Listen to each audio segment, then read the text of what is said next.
Have you ever stopped to think about what makes you stick with a certain app or website? What separates the ones you use once and totally forget from the ones you keep coming back to? It's probably not what you think. It's not always about having the most bells and whistles or the flashiest design. Today, we're going to dig into something way deeper, the architecture of digital trust. All right, let's get into it. So before we can understand what really works, we have to talk about a super common idea of how to make it big online.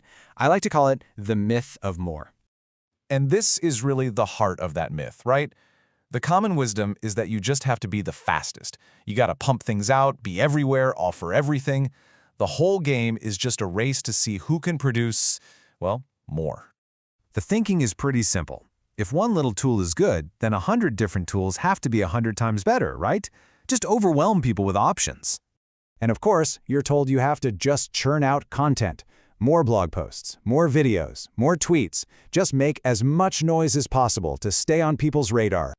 Oh, and don't forget to keep cramming in more features. Add another button, another setting, another option. Just keep pushing for more. Okay, but here's the thing. If this whole more is better idea was actually true, the internet would look a whole lot different. And that brings us to this critical split-second moment I call the pre-click trust test. This is the big paradox that nobody talks about. The internet is absolutely flooded with tools that are perfectly functional. New ones pop up every single day. They do what they say they'll do, and then they just vanish. See, they don't fail because they're broken. They fail for a much more human reason. So what's the real reason? What's the hurdle they can't get over? Well, it's not a technical one. It's psychological. It all comes down to this silent, subconscious gut check that every single one of us makes. Before you even think about clicking a button, your brain is already running through this rapid-fire checklist. You're asking, is this site safe? Are they going to harvest my data? Is this really free, or am I about to hit a paywall? And is this just going to work, or is it going to be a huge pain? And here's the brutal truth of it all. If your tool doesn't immediately scream yes to all of those questions, people are gone. Just gone. There are no do-overs. That back button is the judge, jury, and executioner, and it shows no mercy.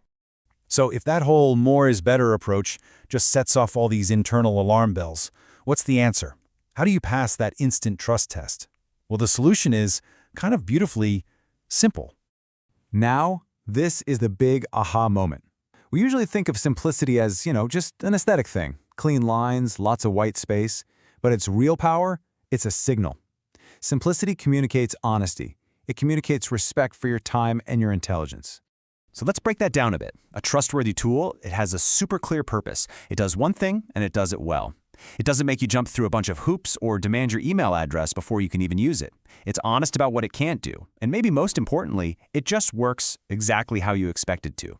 Every single one of these things cuts down on uncertainty and gives you a feeling of control. So here's the main takeaway. We started this whole thing talking about how everyone thinks building fast is the most important thing. But the real secret, it's building clear. Yeah, a fast tool is great, but a clear tool builds confidence. And that confidence is what makes people come back.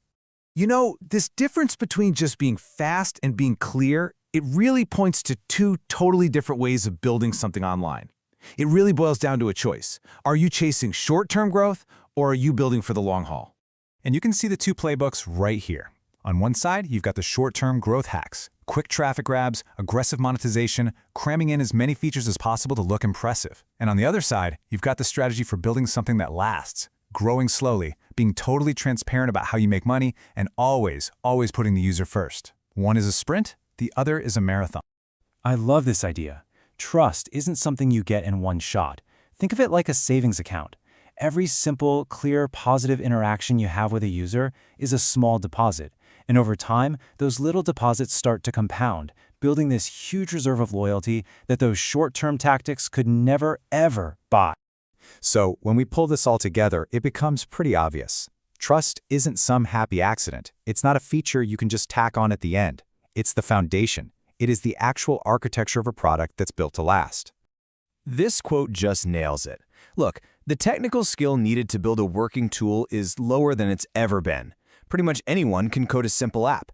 But creating a space where a person feels genuinely safe, that's a whole different ballgame. That takes empathy, it takes restraint, and it takes a long-term vision. And in the end, that's what this all comes down to. In today's incredibly crowded digital world, just having a product that works, that's just the price of admission. The real competitive advantage, the thing that decides what survives and what fades away, is that feeling of safety, clarity, and trust.